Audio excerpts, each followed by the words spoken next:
Welcome back, Rankers. Thank you for all the comments about last week's show. I wanted to get back to basics today. A lot of people ask me, what's the latest trick? What should I be doing? What's the biggest thing that I can be doing that's going to skyrocket me to the number one spot? And, it's a bit like saying, what's the number one thing I can do to my car to make sure that it runs faster than any other car on the road? Well, there's probably not one thing, there's probably a dozen things. And if I can stretch the analogy, a lot of people ask, why do you do this show and tell people how to do this stuff? Aren't you shooting yourself in the foot? Well, my attitude is that I consider myself a bit like a motor mechanic in that, I tell people how to do this stuff, but a lot of people want to give the car to the motor mechanic to get it done themselves because they're not really into tuning their own cars. And the same, I think, is with SEO. A lot of people want to know what's involved, how it works, but at the end of the day, you've got to ask yourself, what business are you in? And if you're in the SEO business, well, fine. But if you're not, you might want to give that off to someone else. And especially startups, 1 and 2 person startups are probably going to try to do a lot of this themselves to begin with. But then my attitude is if they do it right, they'll be so inundated with traffic and sales and those sorts of things that they'll need to come to us, the professionals, to take it to the next level. So today, I'm going to show you the basics of getting a page ranked. And if my business coach is watching, please look away. Okay, good. A lot of people get, especially a lot of techies, who I know from years gone by, are a little bit, turn their nose up at SEO quite a bit. And the reason for that is that in the olden days, back in the late 90s, SEO companies basically just spammed the search engines. And the search engines pretty much became almost completely unusable until we got Google.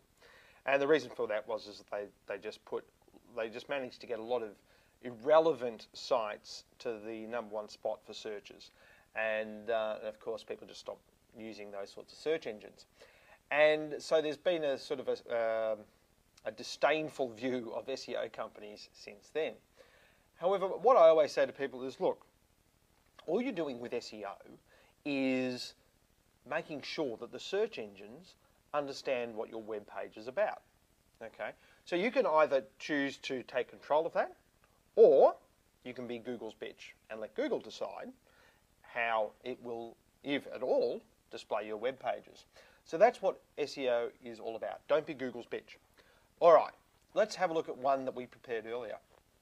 If you've been to one of our workshops, you will know that one of the things that we do at the end of the workshop is always build a page on the day to demonstrate what everyone's learned, and then also obviously get ranked. Now, the phrase that we were targeting at the time was public speaking training, but we actually went to number one within a couple of days for public speaking training. And the interesting thing was, that the number one result now is a site that's targeting public speaking and not public speaker, as the search would indicate. So let's have a look at this page. Firstly, this is your description tag. Really important. That is your sales tool. That is your click. That's your. I'm pointing at the screen. Does that help you? This is your sales pitch to the person who's looking at the page. All right, or looking at the search results. In this one, I've said, don't bother clicking here. This page is not about public speaking. However, a lot of people are clicking on it just to make sure that it isn't about public speaking. A bit like the wet paint sign, I think.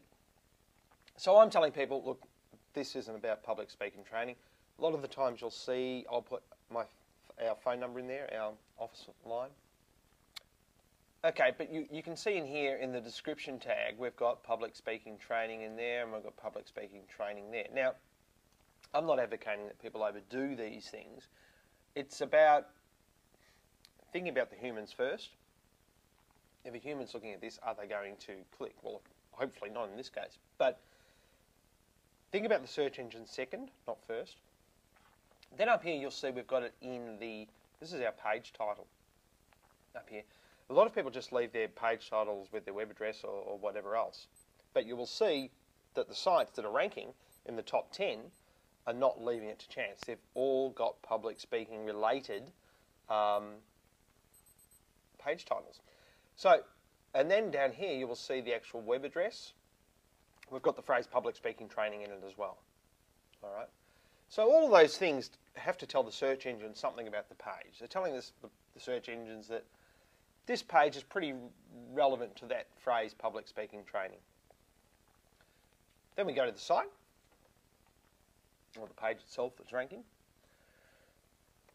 And you can see there that there's not a lot of copy. We've got 1, 2, 3, 4, 5, 6, 7, 8, 9, 10, 11, 12, 13, 14, 15, less than 20 words to rank for public speaking training. Now, in addition to that, I haven't done any sort of external linking, but what I have done is I've done internal linking, meaning that I've got another page over here. It's also talking about public speaker training. And I've got some anchor text there. Okay, so I've got the keyword actually in the link itself. So that's briefly how you get a page ranked. That's the easy part. Getting ranked is not hard. Staying ranked for a long period of time can be difficult, and depending on the phrase that you're targeting. But the hardest part is the phrase that you're targeting.